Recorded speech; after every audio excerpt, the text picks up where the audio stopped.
to you, the expert. Good morning. Thanks for joining us on a Tuesday morning. You got it. Good to be here. So Angela Merkel makes some interesting comments over the weekend after meeting with Donald Trump, saying that Europe can no longer rely on the U.S. under Donald Trump, and that took a lot of people by surprise. What are your thoughts as you hear something like that? Well, I mean, I think it's clear that a lot of these foreign leaders are not taking this president that seriously, and additionally, the word uncertainty comes to mind. They're uncertain about what policy he's going to have, what relationship they could potentially have with him, because they probably fear it could change on any day, any given day. Just look at how loyal or disloyal he is to even some of the people that work around him. So, what's disconcerting is that many times with a president like this, you would think that they would just kind of put it through the filter of, oh, it's just Trump being Trump. He's saying what he says. But what does Rex Tillerson say, or what does Secretary Mattis, the defense secretary, say? What are some of the smarter people around President Trump saying? And the fact that they don't even really have reassurances from them, I think, is really disconcerting. Trey, it's also interesting, and I don't know if it's a strategy or not, and maybe somebody needs to explain it to me, but he goes to Saudi Arabia and tells the Saudi princes and the Saudi kings, we're not going to tell you how to run your country. But then goes to Germany and NATO, some of our longest, best friends, and thumbs his nose in our best friends, and yet is very nice to non-democratic countries. It's hard to understand his strategy.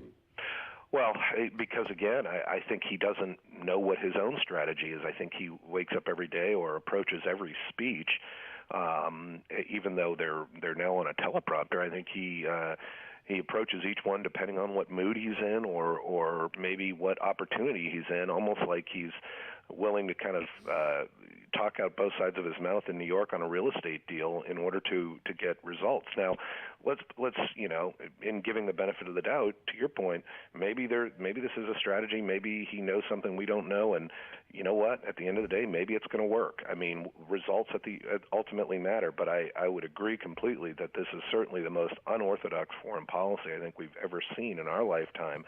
I don't have a lot of confidence that it will work. Certainly the message, McGraw, that delivering to the NATO alliances about paying their fair share, that's going to play well here in the U.S. with Republicans and Democrats.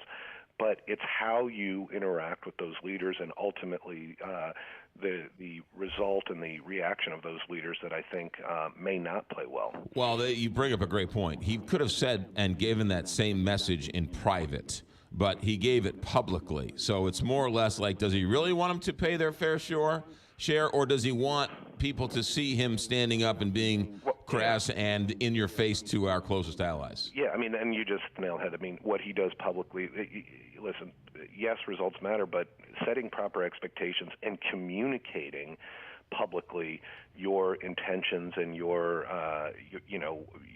strategies and your narrative, that's ultimately important in politics. I mean, it's expectations is everything, and the public relations component of this does matter.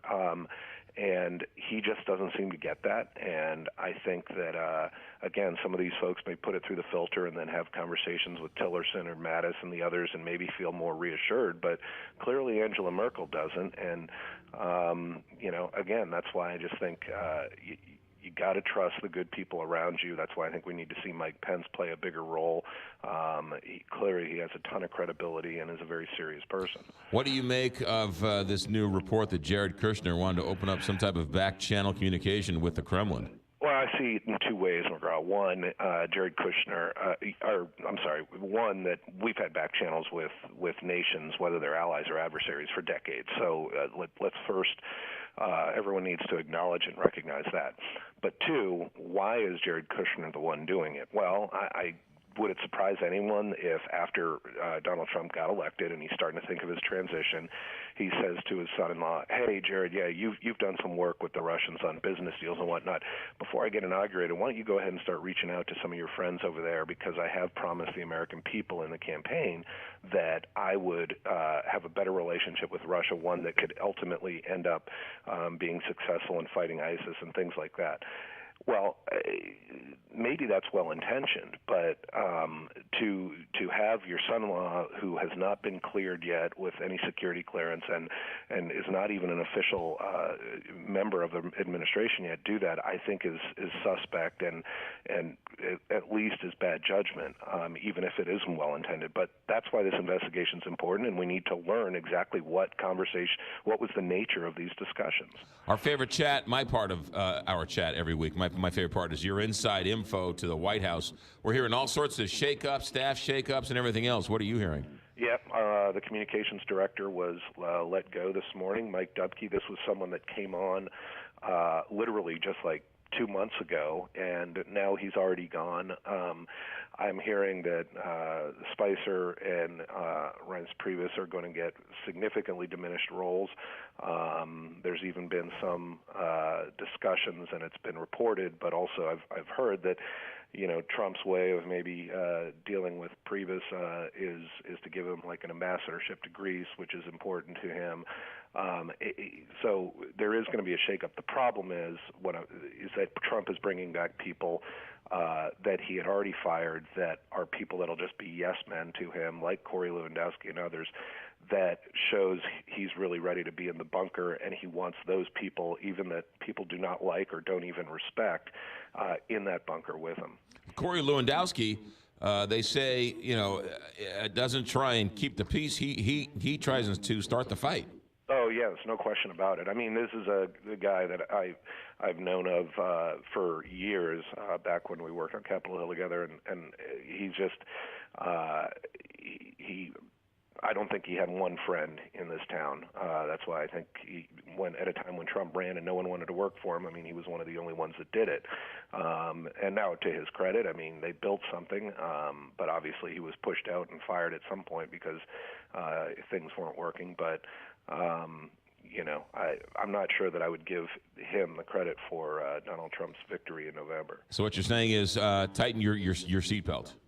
Oh, I think you're going to start seeing some grenades starting to fly on a daily basis from the White House at many people, maybe yours truly here, but I mean many folks. I think they're ready for battle. Well, you know what? If the pitcher throws at you and Bryce Harper comes at you, I got your back, all right? Yeah, well, Bryce Harper's got to learn to throw the helmet, right? In fact, I remember, Matheny charged the mound once years ago, and he used his helmet. He actually used it effectively. So, Trey, have a good week. Talk to you soon. All right, take care, guys. All right, 6:28 here. Big Five.